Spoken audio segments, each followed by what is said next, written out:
You know when you get a bit excited and impulse buy something?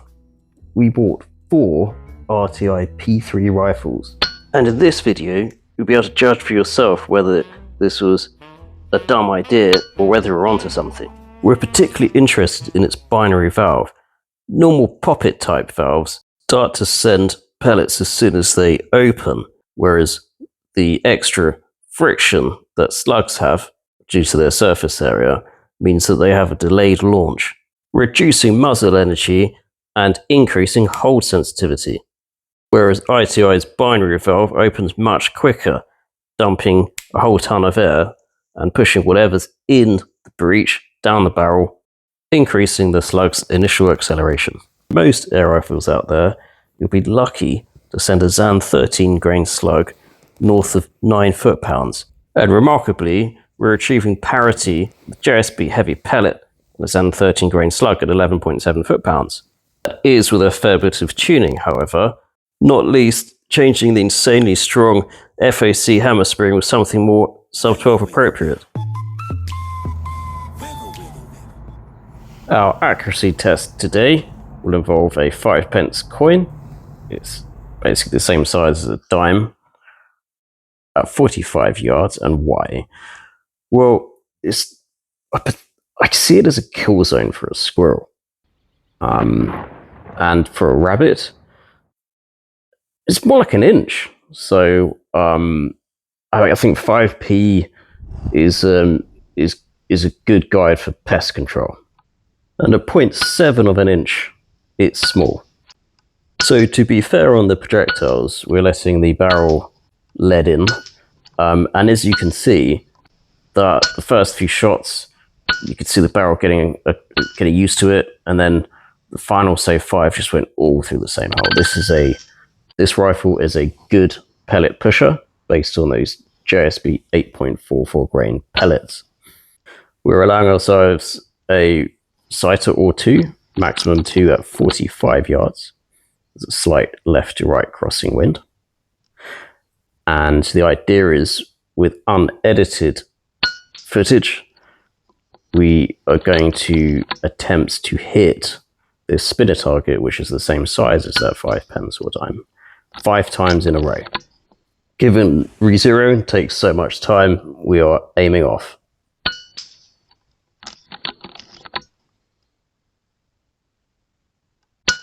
There is some chat going around that slugs present a greater ricochet risk than a pellet.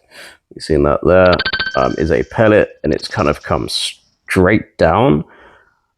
I don't know with that. I think the jury is out. At the moment, I don't think that they do. That said, the matter is being debated within our slug research team.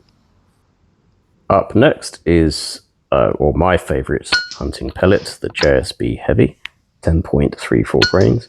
We find that this pellet usually achieves the maximum muzzle energy out of most air rifles, and it retains a lot of energy too. And you can see here again, when the barrel starts to adapt, you do get the groups tightening up as it gets used to that particular pellet. And we're reaching out now to 45 yards, where there'll be 2 sighters to know where to aim off.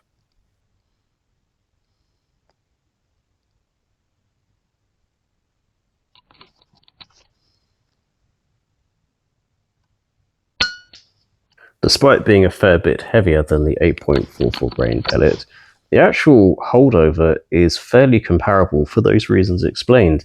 It's coming out with more muzzle energy, and it's retaining more muzzle energy, and the benefits of that get greater as the distance increases.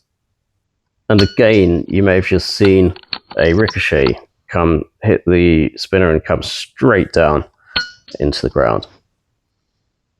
It's always a tricky one with unedited footage, because on the one hand, you want the content to be concise and engaging, and on the other, we know that the people who watch and support this channel, the core base, you're interested in knowing about this subject matter, and we want to be honest, and we want to show how things are. Before we move on to testing 3 different slugs, I wanted to mention something that a regular viewer, Graham Henderson 25X, he commented about the barrels. And I agree with you, Graham. The RTI are not that clear when it comes to what barrels they're putting in rifles. The 177s are Lothar Walther, and the compact and standard are about the same length. You'll find transfer ports that are slug and pellet, but they make no difference because they put restrictors in to restrict airflow. So now it's the same testing format as the pellets, this time with slugs. And this is the rifle series 10 grain. Quite hard to find at the moment because iHunter ceased trading, unfortunately. But these work fantastic in my BSA SE Ultra. That particular barrel, love them. And I've got high hopes for this P3. So 2-sighters. And we'll see if we can hit this spinner 5 times in a row at 45 yards. For reasons that we don't quite understand yet, this was the lowest muzzle energy of everything in test today at 10.3 foot-pounds, which in my opinion is perfectly adequate to hunt at this range with, given that they're retaining around half a foot-pound more energy than a JSB Heavy pellet at this range, despite being sent around 1.5 foot-pounds lower at the muzzle. I thought I was just clipping the spinner target, but actually I was hitting the box behind. The shots had caused the spinner to kind of fall back, so that confused me and I started to aim off, and so I missed one of the 5 shots. It just slightly to the left. But I did figure that it was worth shooting this again, just a 5-shot group, just to see what these slugs can do in this rifle.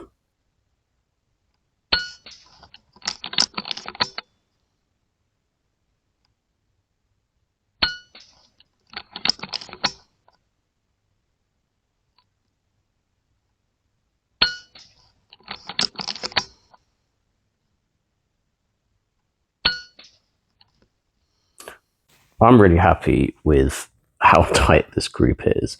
The wind has already started to pick up, and it performs so well. I'm going to be taking that slug hunting in this rifle in the next time I go out. Now on to the Zan 10. This is a really interesting one for us. You see that there's a flyer went hit left of target. We actually get 9. A really nice group of 9 here at 26 yards, and 1, which doesn't seem too bad. But we do find in the sub-12 slug community that it can be a challenging slug to get predictable and consistent. Much like most slugs of similar weights, around 10 grains, they're short, so you can have higher chance of launch errors, and in magazines they can not be that great.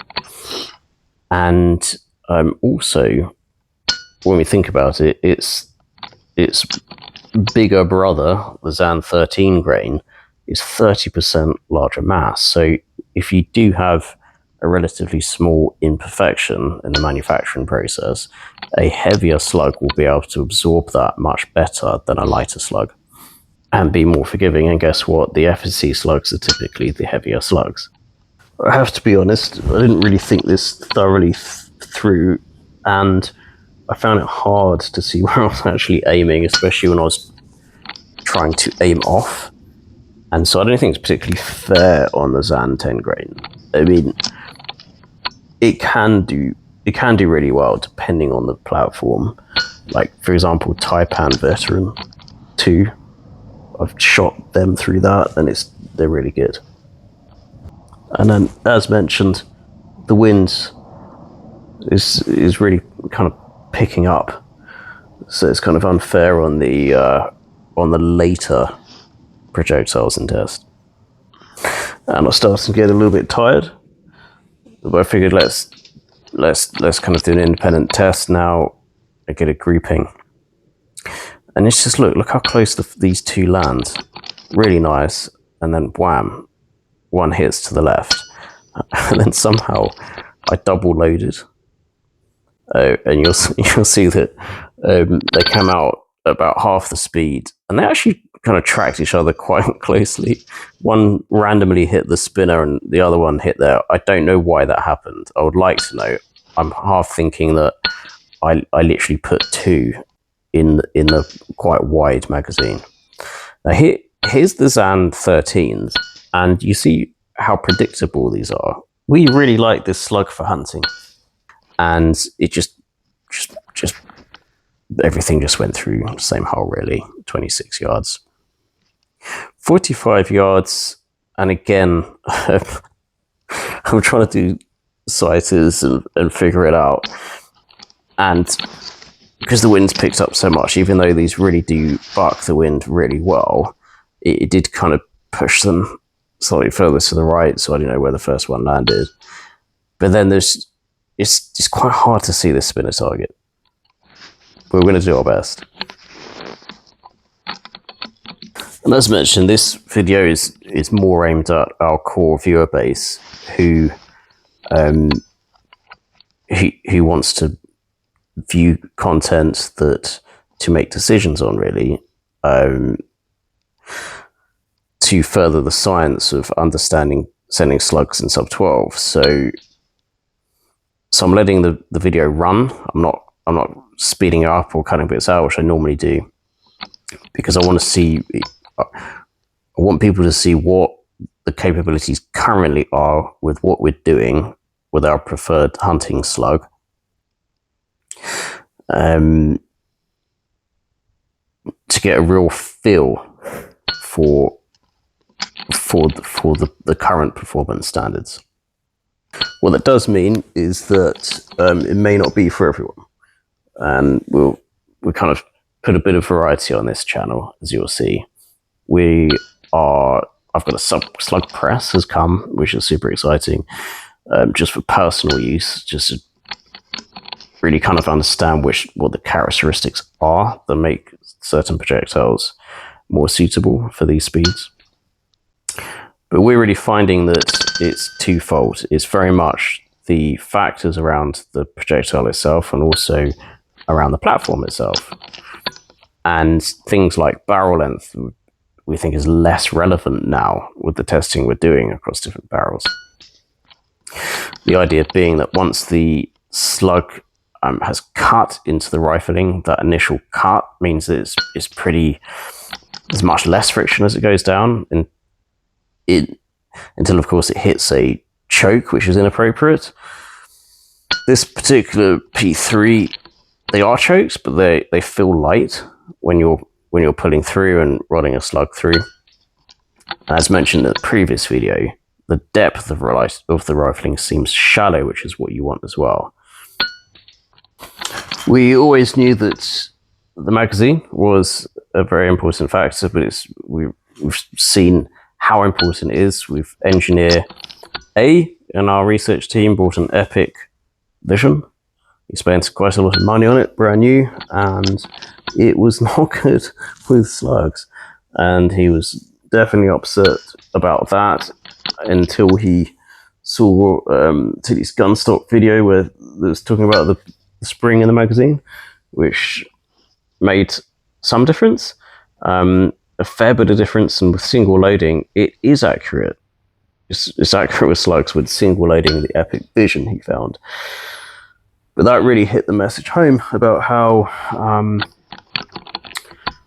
something like that, just a spring, an inappropriate spring in a magazine can mean a very expensive rifle is either good or rubbish with slugs in sub 12. It's a really interesting thing, the way something so trivial can have such a profound impact.